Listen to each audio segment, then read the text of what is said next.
Bonjour tout le monde, on se retrouve aujourd'hui pour une nouvelle vidéo sur ma chaîne. Il s'agit d'un update lecture.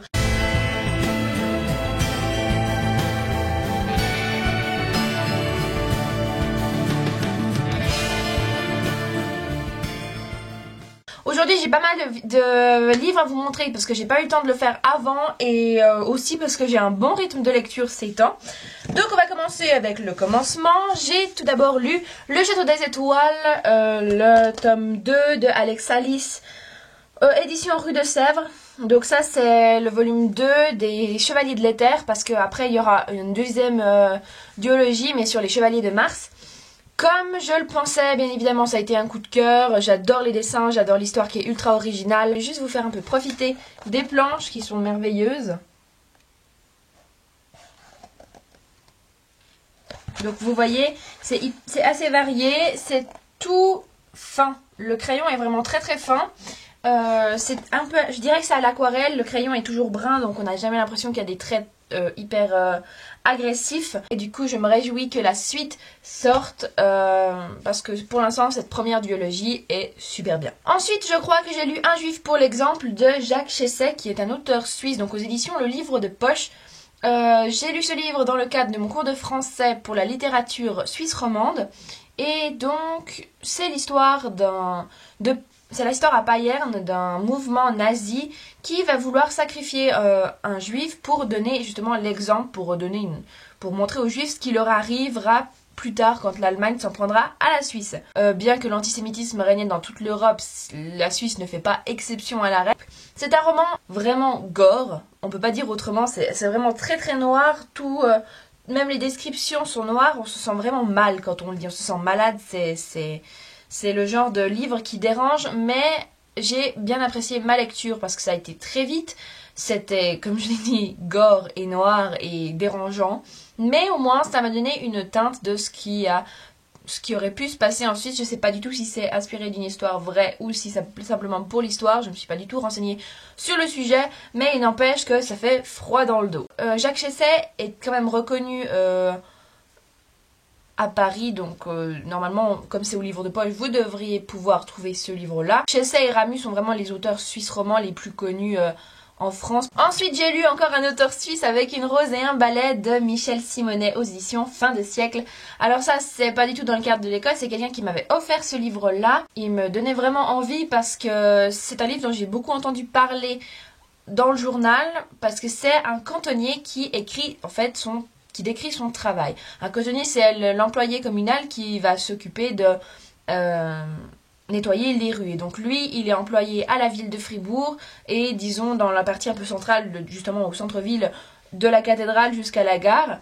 Et donc il va nous raconter son métier et nous montrer une autre vision du métier. J'ai beaucoup aimé, c'est très poétique, c'est très...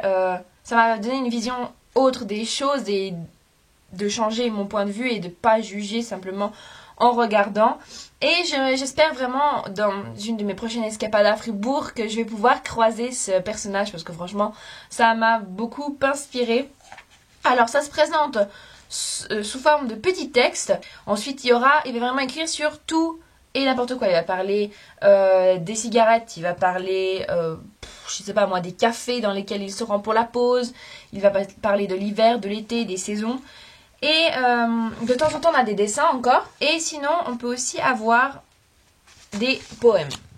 Donc j'ai beaucoup aimé ça parce que les poèmes, je trouvais qu'ils étaient très originaux et vraiment très bien faits. Ce que j'ai aussi adoré, c'est que cette personne a vraiment énormément de culture. Il y avait tellement de choses qui sortaient de ce livre. C'est rare que quand on lit un livre, on puisse avoir autant de culture à l'intérieur. Et surtout pour un si petit livre. En général, si on a de la mythologie, on va parler de la mythologie, mais exclusivement de la mythologie. Là, il va nous parler de la Pléiade, il va parler de la mythologie grecque, il va parler de la Bible, il va parler de politique, mais principalement de littérature, mais de plein de choses, de différentes histoires. Il va parler de philosophie. Et c'est juste fou toute la culture qu'il y a là-dedans. Et du coup, c'est vraiment un trésor à culture. Après, je vous parle de ce livre vraiment en ultra bien, parce que ça a été un coup de cœur, hein, bien évidemment. Mais je doute que vous puissiez le trouver, je vais y arriver, si vous n'êtes pas suisse. Je sais même pas si tous les Suisses pourraient se le trouver, mais bon, ça doit pas être trop difficile de le commander. Mais c'est vraiment une magnifique lecture que je vous conseille 1000 fois si vous avez l'occasion de le lire.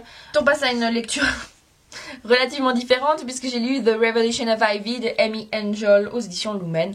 Alors voilà, la saga est terminée, je suis très contente de l'avoir terminée, je suis très contente de comment elle s'est terminée. Ça a été aussi un coup de cœur, enfin je lui ai donné 5 sur 5 mais coup de cœur je sais pas. Je trouve que ce livre était plus paisible, il y avait moins de tension comme on pourrait trouver dans The Book of Ivy et c'est pas un mal parce que Ivy le méritait.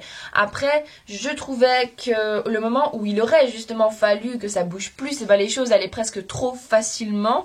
La fille elle a vraiment eu de la chance, par exemple à un moment elle va aller libérer sa sœur et vraiment c'est hyper easy, pas de problème, ils se rencontrent absolument aucun problème. Voilà, c'est à peu près le seul défaut que j'aurais attribué à ce livre-là. Néanmoins, la fin est très convaincante, même si absolument, je n'étais pas du tout surprise. Hein. Je vais mettre un petit spoil. Alors franchement, quand on a un personnage qui dit « J'ai toujours rêvé de voir la mer », vous vous attendez à quoi? Qu'à la fin du livre, ils vont voir la mer. Alors je sais pas si vous, ça vous a surpris. Moi, pas du tout. Fin des spoils, c'est un tout petit spoil de rien du tout, hein, franchement, voilà. Mais ça parlait de la fin qui, franchement, ne m'a pas du tout surprise, mais qui était bien faite, franchement, voilà. Il y a pas mal de choses qui m'ont surprise, notamment les personnages que Amy Angel a décidé de sacrifier. Je pensais pas qu'il y aurait autant de sacrifices. Et j'ai été très satisfaite de ce livre-là. Contrairement à certains, je n'ai pas du tout trouvé que c'était lent. Trouvais même que ça allait plutôt vite. Il y a tout ce qu'il faut en fait. On n'est pas trop longtemps dans la forêt, on n'est pas trop longtemps à Westfall. Il y a tout ce qu'il faut et je me suis pas du tout ennuyée durant ma lecture. Je l'ai lu très très vite. En 2 jours, c'est dire, mais voilà, je n'ai rien à reprocher à ce livre, je lui ai donné quand même 5 sur 5. Après, c'est peut-être moins l'engouement qu'il y avait à la fin de The Book of Ivy, mais parce qu'à la fin de The Book of Ivy, on n'avait pas une vraie fin qui posait l'histoire, on avait une fin ouverte et c'était assez perturbant. Mais j'ai passé une très bonne lecture et je vous conseille vraiment cette duologie 1000 fois. Ensuite, j'ai lu Les Étoiles de Nocette de Sophie Gemin aux éditions J'ai lu le tome 1 Vertige. Alors, ça c'est, je pense, une de mes premières déceptions de cette année 2016. Parce que je pensais vraiment que cette saga allait me faire voyager en Écosse. Et l'Écosse, vous savez à quel point j'adore ce pays. Mais je vais pas lire la suite. Il y a un tel engouement autour de cette saga que je ne le comprends pas du tout. J'ai rien découvert à travers ce livre. Mais absolument rien du tout. On retourne de nouveau dans les clichés, dans le scénario type de la Beatlite. Et j'ai été très déçue de ça parce qu'avec l'Écosse, il y a tellement de choses à faire.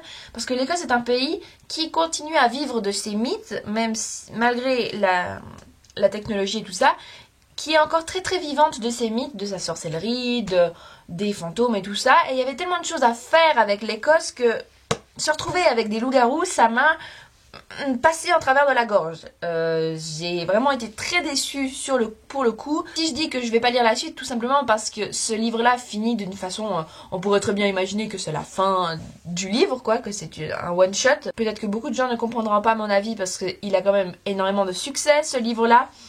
Mais non, pour moi, ça l'a pas fait et je suis déçue parce que vraiment, on aurait pu écrire cette histoire... Pas seulement, l'Écosse a finalement peu d'importance. On aurait pu l'écrire en Angleterre, aux États-Unis, en France, au Japon si vous aviez envie. Ça n'aurait pas franchement changé grand-chose à l'histoire. L'Écosse n'est pas du tout centrale et moi je lisais ce livre pour l'Écosse, justement pour les mythes de l'Écosse, pour le bel Écossais. Et ce gars n'est même pas un bel Écossais. Il est beau certainement, j'ai une image dans ma tête, il est beau, mais il n'est pas le bel Écossais type. Donc voilà, j'ai été déçue de cette saga et je ne lirai certainement pas la suite. Pour finir, nous avons Geek Girl de Holly Smale, le tome 1, que j'ai lu au week-end d'Amil, parce qu'actuellement quand je filme cette vidéo, nous sommes le week-end d'Amil. Encore une fois une saga que je ne vais pas lire la suite parce que c'était niais à souhait. Néanmoins, ça a fini mieux que ce que j'aurais pu m'imaginer et je suis contente de l'avoir fini parce qu'enfin, ça fait un moment qui traîne dans ma palle où j'ai juste lu la moitié. Là, c'est bon, je l'ai sorti et je suis contente de l'avoir fini. Il y a pas mal de messages derrière, de beaux messages, et ça c'était pas mal, mais rien qui passe, rien de très neuf, j'ai envie de dire. L'histoire était intéressante, mais sans plus. En plus, là aussi, l'histoire finit de manière à ce qu'on puisse se dire que c'est la fin du one-shot. Donc je ne lirai pas la suite non plus. Et je ne vais pas épitapher là-dessus. Sachez juste que ça ne casse pas trois pattes à un canard, que ce n'est rien de nouveau par rapport à tout ce qu'on a pu faire autour de la chiclite. Je ne suis pas fan de chiclite, mais je pensais que celui-là serait plus novateur, étant donné qu'on a une geek qui se transforme en top modèle. Mais finalement, non. Rien de neuf du tout. Et c'était plutôt décevant. Mais comme je le dis encore une fois, la fin était plutôt pas mal. Enfin, plutôt pas mal. Mieux que ce que j'aurais pu imaginer. Franchement, je m'attendais à tout. De niais et tout. Mais là, ça a été un poil mieux. C'est pas extraordinaire, mais un poil mieux. Donc voilà, je ne vous conseillerais pas spécialement cette saga. Bien qu'encore une fois, elle soit ultra célèbre. Et je ne comprends pas l'engouement qu'il y a là autour. Mais voilà. Donc voilà, c'est tout pour cette vidéo. Bon, quand même 4 choses sur 7, non, 4 choses sur 6 que j'ai appréciées, donc c'est plutôt positif.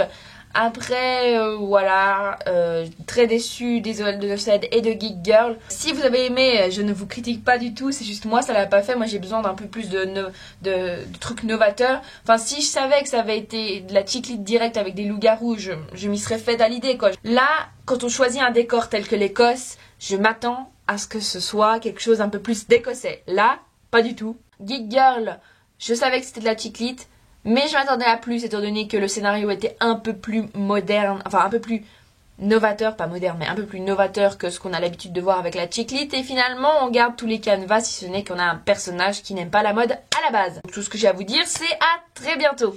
Ciao!